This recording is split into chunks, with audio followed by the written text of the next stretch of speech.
अस्सलाम वालेकुम फ्रेंड्स, मेरा नाम यूनुस चट्ट है और मैं एक्सेल से मुतल्लिक़ ट्यूटोरियल्स बनाता हूं जिसमें मैंने मुख्तलिफ़ शीट्स आपको बनाना सिखाई हैं। और आज मैं आपको स्टूडेंट रिज़ल्ट शीट बनाना सिखाऊंगा जिसमें मैं आपको बताऊंगा किस तरह से हम परसेंटेज का फार्मूला लगा सकते हैं, किस तरह से हम ग्रेड का फार्मूला यूज़ कर सकते हैं और किस तरह से हम फार्मूला लगा सकते हैं फेल और पास का।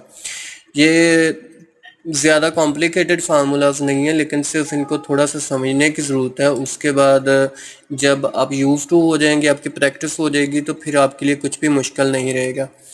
तो अगर तो आप स्कूल एंड कॉलेज में कुछ वर्क ऐसा कर रहे हैं जिसमें आपको बनाना पड़ती हैं, तो फिर तो आपके लिए ये चीज़ बहुत ज़्यादा फ़ायदेमंद है। और अगर आप नहीं कर रहे फिर भी इंफॉर्मेशन के लिए बहुत अच्छी चीज़ है। तो चलते हैं शीट की जानिब। इसमें सबसे पहले देखें, मैंने सीरियल नंबर लिखा है, रोल नंबर लिखा है, स्टूडेंट नेम, कुछ भी जो आपके पास स्टूडेंट्स नेम होंगे वो यहाँ पे आप एंटर करेंगे। फादर नेम, उसके बाद सब्जेक्ट 1 2 3 5 जो आपके मतलब का सब्जेक्ट्स हों क्लास से मतलब का, वो आप यहाँ पे सब्जेक्ट्स के नाम लिख सकते हैं। उनके obtained मार्क्स लिख सकते हैं कि स्टूडेंट ने कितने मार्क्स लिए हैं, ठीक है, वो सभी आप यहाँ पे एंटर कर सकते हैं। उसके बाद है हमारे पास टोटल मार्क्स हैं, ऑब्टेन्ड मार्क्स हैं, ठीक है। इसका फार्मूला मैं आपको बताऊंगा, ये भी फार्मूला की मदद से है, ये भी ठीक है। तो चलते हैं शीट की जानिब। मैं यहाँ से लेके नीचे तक इसको सबको क्लियर कर देता हूँ ताकि मैं दोबारा से फार्मूला आपको बताऊँ और समझाऊँ किस तरह से हम ये फार्मूलाज यूज़ करेंगे। तो सबसे पहले मैं आता हूँ ऑब्टेन मार्क्स के फार्मूला में। तो सबसे पहले याद रखिए, जब भी आपने फार्मूला यूज़ करना है, इक्वल का साइन लगाना है। इक्वल का साइन लगाने के बाद आपने ऑब्टेन मार्क्स हमें चाहिए यहाँ पे, तो हमने जितने ऑब्टेन मार्क्स हैं उनका यहाँ पे सम कर देना है। तो यहाँ पे मैं सम का फार्मूला यूज़ करता हूँ और सम का फार्मूला यूज़ करने के लगाने के बाद मैं यहाँ से लेके यहाँ तक रेंज सिलेक्ट करने के बाद एंटर दबाता हूँ, तो उसने यहाँ पे ऑब्टेन मार्क्स जितने थे उनको टोटल कर दिया। तो जब ये कर्सर आपका ब्लैक हो जाए, ब्लैक प्लस हो जाए, तो आपने यहाँ पे डबल क्लिक करना है। तो इस तरह से पूरी जितनी आपकी ये रॉ होगी, ठीक है, कॉलम होगा, इस सारे में फार्मूला अप्लाई हो जाएगा। नेक्स्ट परसेंटेज का हम फार्मूला लगाते हैं। तो परसेंटेज का फार्मूला कुछ इस तरह से है कि आपने जो ऑब्टेन मार्क्स हैं उनको डिवाइड कर देना है, ठीक है, टोटल मार्क्स के साथ, और एंटर दबाना है। तो यहाँ पे परसेंटेज आपका शो हो जाएगा। लेकिन ऐसा होता नहीं है, यहाँ पे मतलब आपको एक और चीज़ भी करनी पड़ेगी, वो ये है कि जब आप Ctrl+1 दबाएंगे तो इस तरह से आपके पास एक विंडो ओपन होगी। इसमें आप जो भी वैल्यू जिसमें भी उसको लेना चाहें उसको ले सकते हैं, करेंसी में किसी में भी उसका जो आप फॉर्मेट रखना चाहिए तो वो चाहते हैं, ठीक है। मैं परसेंटेज का फॉर्मेट रखना चाहता हूँ। मैंने परसेंटेज पे जाके ओके किया और परसेंटेज आ गई।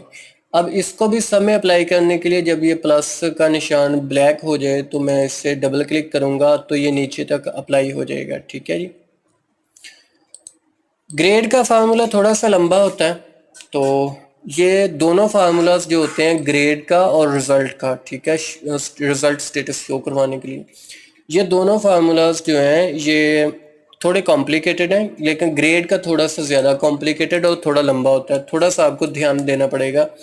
इक्वल का साइन लगाएं, इफ़ का फार्मूला यूज़ की शुरू किया हमने, स्टार्ट किया। उसके बाद हम ये बताते हैं कि ये जो सेल है, ठीक है, अगर ग्रेटर देन हो या इक्वल हो, सॉरी, 90% के,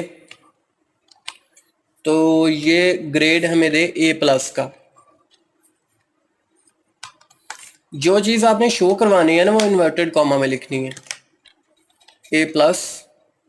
उसके बाद यहाँ पे दोबारा इन्वर्टेड कॉमा लगा के हमने इस चीज़ को क्लोज कर दिया। यहाँ तक हमारी एक कंडीशन हो गई।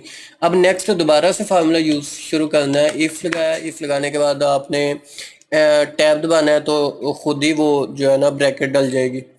उसके बाद नेक्स्ट हमने ये करना है कि उससे वही सेल एड्रेस देना है। एड्रेस देने के बाद हमने उसे बताना है अगर ये ग्रेटर देन हो या इक्वल हो किसके, 75% के, तो आपने इसको ग्रेड यहाँ पे आ जाए, ए शो हो जाए, उसके बाद सेम वही चीज़ दोबारा से फार्मूला शुरू स्टार्ट किया, सेल का एड्रेस दिया, सेल का एड्रेस देने के बाद दोबारा से उसे नेक्स्ट कंडीशन बताई हमने कि अगर ये अब वो 75% के इक्वल या बराबर हो या ज़्यादा हो तो इसको आपने जो ग्रेड देना है वो देना है बी ग्रेड देना है। उसके बाद यहाँ पे तीसरी कंडीशन हमने लगा दी और चौथी कंडीशन हमने सी की लगानी है। तो सी की कंडीशन लगाने के लिए अगेन फार्मूला में शुरू करता हूँ। स्टार्ट करने के बाद मैं यहाँ पे सेल का एड्रेस देता हूँ।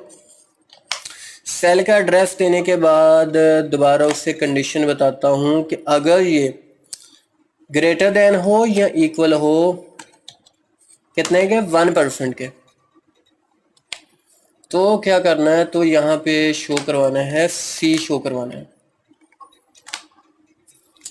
नेक्स्ट यहाँ पे कंप्लीट हो गया हमारा फार्मूला। अब आपने ये करना है कॉमा लगाने के बाद जितनी ब्रैकेट्स आपने स्टार्ट की थी ना उतनी आपने अब क्लोज करनी है। तो कितनी स्टार्ट की हैं, 1 2 3 4। अगर आप ये नहीं लगाएंगे तो एक छोटा सा जस्ट एक एरर आएगा लेकिन फार्मूला लग जाएगा। ठीक है, ये एरर है, उसने कहा आपने नहीं लगाया ये वो, तो हमने कहा ओके आप लगा दो। ठीक है, वो कहता है नहीं अब लगाओ भाई। ठीक है, जो जो आपके हैं वो एरर ख़त्म करो। तो अब यहाँ पे हम एरर ढूंढेंगे कि हमारे एरर कौन सा आया है। तो ये है, यहाँ पे हमने कॉमा नहीं लगाया। ठीक है, तो ये जेन्युइन किस्म का एरर था। ओके, और यहाँ पे भी नहीं हमने लगाया कॉमा। अब एंटर दबाते हैं। ठीक है, तो यहाँ पे भी नहीं लगाया हमने comma. Okay, yes to accept the correction, yes. अब था एंड वाला जो एरर था वो था ब्रैकेट्स वाला। हमसे ये गलती हुई थी कि हमने परसेंटेज के बाद कॉमास नहीं लगाए। ठीक है, तो वो इस बात का आप ख्याल रखिएगा कि परसेंटेज के बाद भी आपने कॉमा लगाना है। जब एक कंडीशन बतानी है कॉमा लगाना है, फिर दूसरी कंडीशन बतानी है फिर कॉमा लगाना है। और यानी हर कंडीशन के बाद कॉमा लगाना ज़रूरी है। कॉमा समझ लें कि एक उसको पता चलता है कि यहाँ पे कंडीशन ख़त्म हो गई है। जब ए का ये प्लस का निशान ब्लैक हो जाए डबल क्लिक करना है, सभी में फार्मूला अप्लाई हो जाएगा। ठीक है, तो ये सबको ए प्लस ए आ गया लेकिन बी किसी को नहीं आया। बी क्यों नहीं आया? बी की कंडीशन हमने क्या लगाई है 75% की, तो किसी का भी 75% क्या नहीं है यहाँ पे। नहीं, बी की कंडीशन क्या है 75%। अच्छा, हमने दो कंडीशन 75% की लगा दी है। ठीक है, ये कंडीशन हम चेंज कर देते हैं, ये हम कर देते हैं 65। ठीक है, यहाँ पे करते हैं चेंज। यहाँ पे चेंज करने के बाद हम इसे कर देते हैं 65% और दोबारा से इसे सभी में अप्लाई कर देते हैं। ये देखें यहाँ पे चेंज होगी ना कंडीशन। अब हमने रिजल्ट का फार्मूला लगाना है, तो इक्वल का साइन लगाया। इक्वल का साइन लगाने के बाद इफ के बाद हमने उसे बताया कि ये वाला जो सेल है ना अगर ग्रेटर देन हो या इक्वल हो 233 के, ठीक है, तो शो करवाना है पास, अदरवाइज शो करवाना है फेल। ये एक ही कंडीशन में हम इसे सारा फार्मूला समझा के ओके कर देंगे और उसके बाद ब्रैकेट लगाई। ब्रैकेट लगाने के बाद ओके किया। इस बार उसने देख लें ब्रैकेट्स का एरर नहीं दिया। ठीक है, तो अब इसको सभी में अप्लाई कर देंगे डबल क्लिक करने के बाद। ठीक है, जहाँ पे फेल है जहाँ पे पास है वो खुद ही फार्मूला लग गया। तो इस तरह से आप स्टूडेंट रिजल्ट शीट बना सकते हैं। तो काइंडली मेरे चैनल को ज़रूर सब्सक्राइब कीजिएगा और वीडियोस को भी लाइक कीजिएगा। Thank you so much. अल्लाह हाफिज़।